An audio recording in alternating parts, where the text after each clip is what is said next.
Hey guys, it's Technetic, back with another tech mod tutorial. And before we go anywhere, let me put you in a scenario. You heard about Apple's new macOS Big Sur that launched this Friday.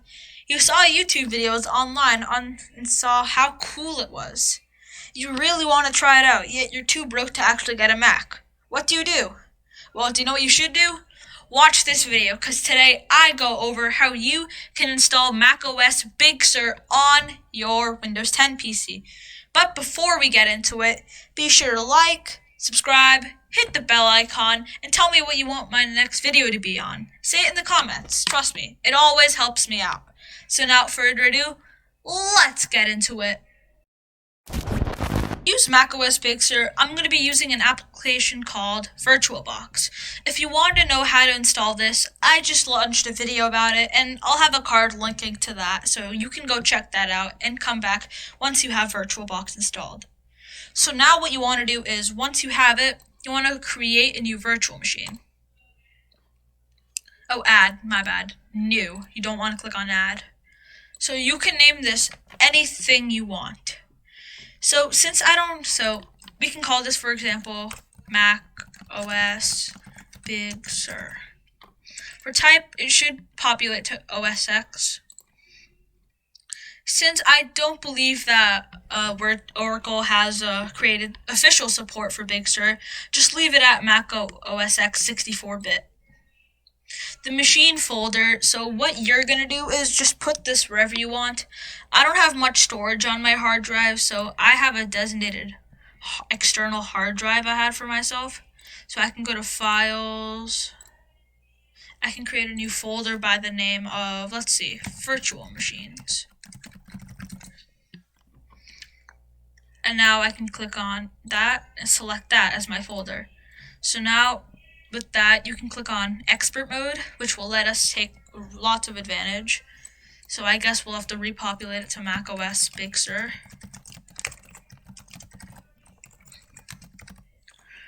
So for memory size, you probably want to use like at least 4 gigs of RAM, because this does require a lot of RAM.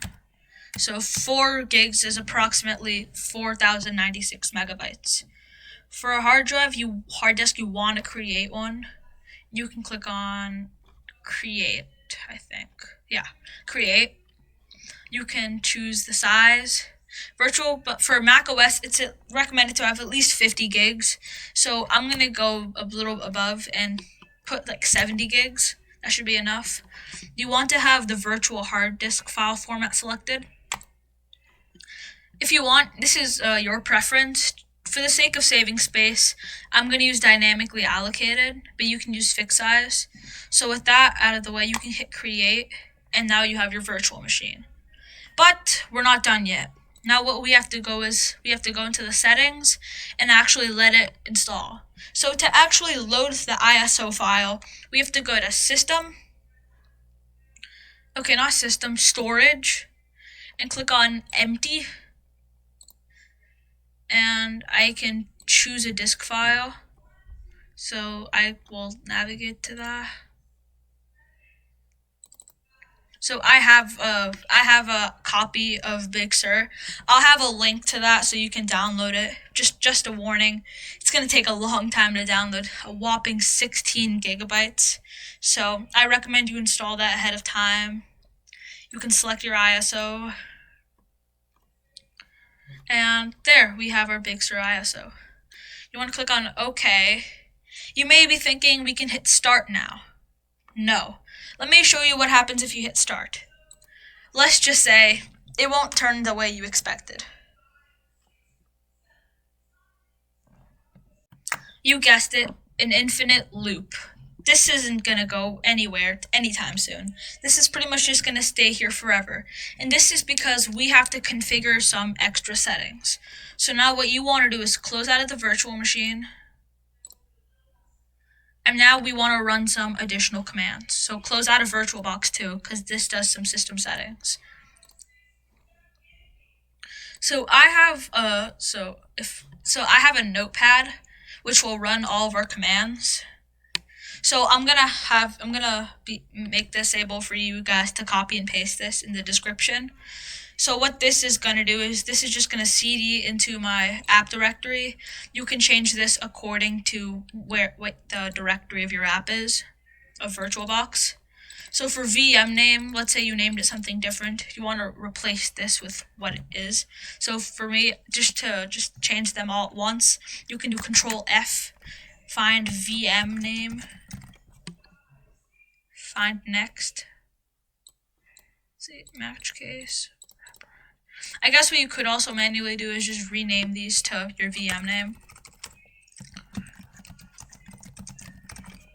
So after you replace VM name with the name of your VM, of course, you notice that I also put in your CPU and your resolution.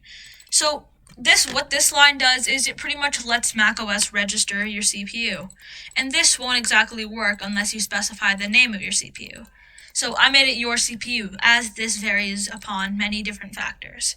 So to actually get the proper name of your CPU, you hit the Windows icon and just type in about your PC. You'll get this info saying the processor name.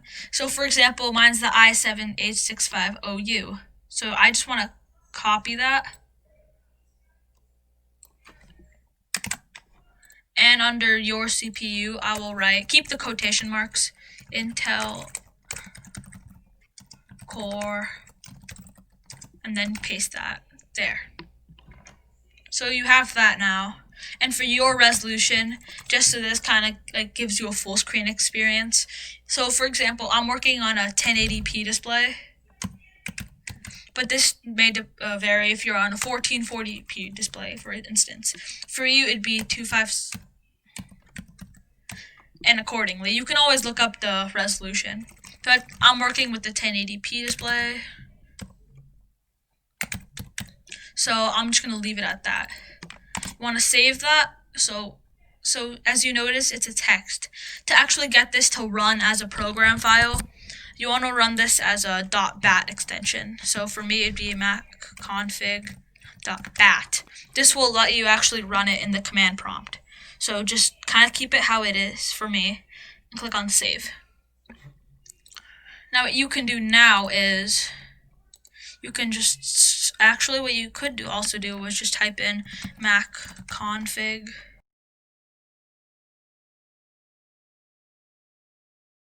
After reopening VirtualBox, we can go here and now we can start our virtual machine. And now with our commands, the app should successfully load in. So just give it some time. Fail to open. Let's see. I didn't expect this. Info on guest CPU Intel Core i7 8650 could not be found. Please select a different. Okay, I don't know what's going on right now. Right on, guys. I'll be back and I'll let you know what I did wrong so we can fix this together. After spending some time debugging the system, it turns out my CPU wasn't being registered, so I just put in like another CPU randomly, an Intel Core i7-6700K. You can put this in too. So I just reran the bat script and it worked all fine. So as it opened, it takes some time to load, so you have to wait like 5 minutes and then it starts doing its own background processes. And then within just like 2 or 3 minutes, you'll have the actual setup like ready to go.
After those processes, you can successfully see that we have our Mac loading in, which is pretty exciting.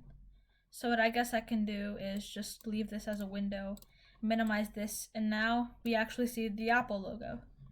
And now, there, we're into macOS recovery. So after stuff finishes processing, let's see.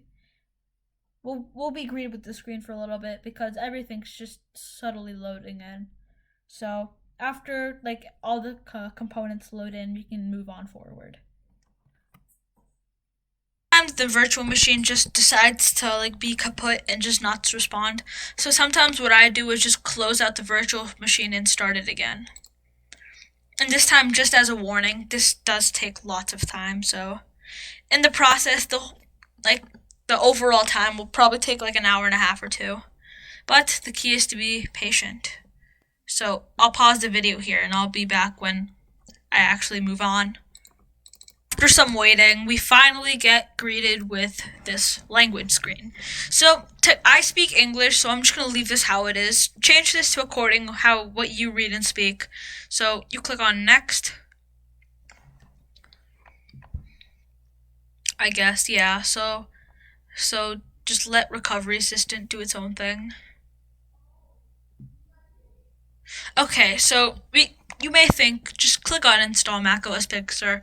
No, it does not work like that. What we have to do is actually reformat the disk and then install it on there. So we want to click on Disk Utility.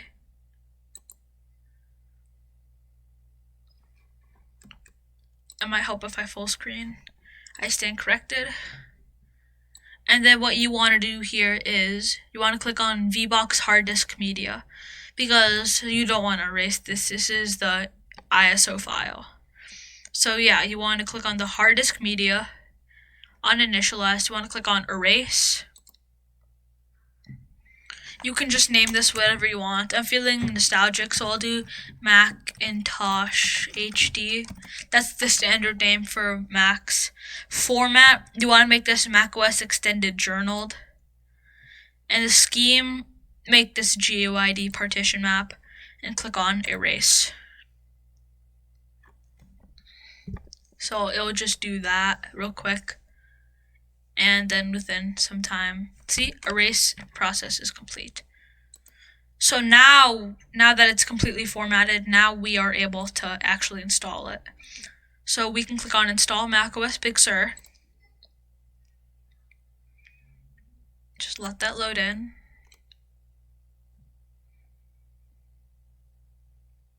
Okay. Yeah, so to set up the installation, blah, blah, blah, click on continue. Just read this. If you actually legitimately want to read this, then go ahead. I'm just going to click on agree. Yes. You want to select Macintosh HD and hit continue. So it says 43 minutes. This does take like an excruciating amount of time. So just for you guys' sake, I'll speed up the footage for you just to get it out of the way.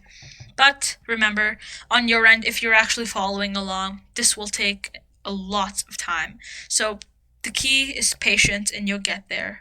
So I'm doing you guys a favor and cutting down the video by a lot of time. 2 hours later.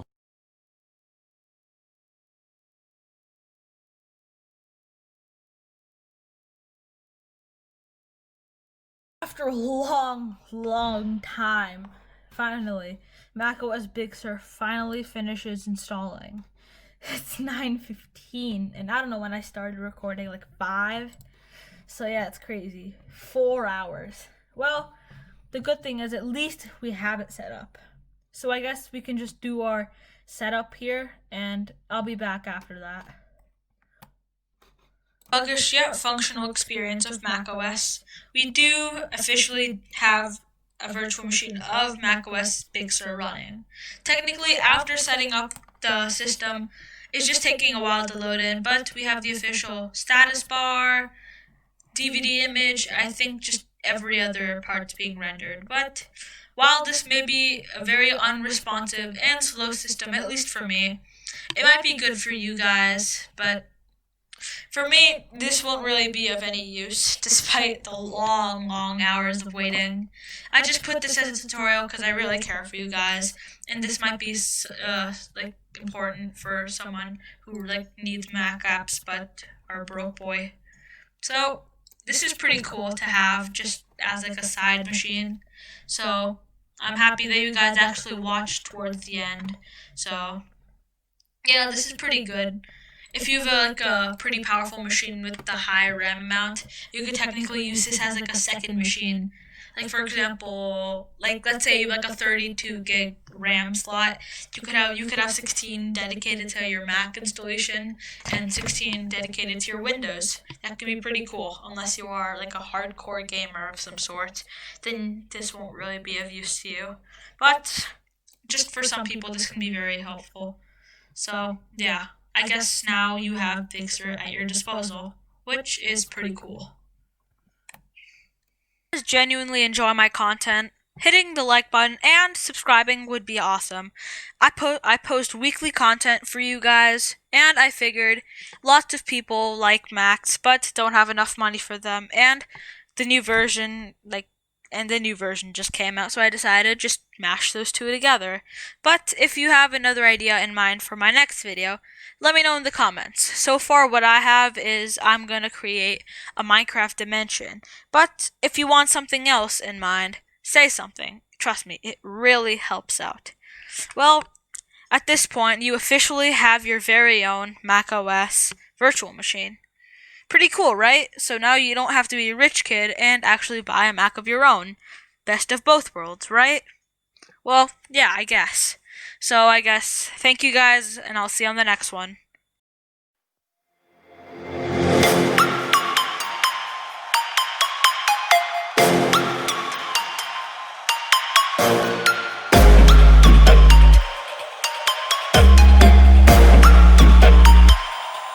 Repeat.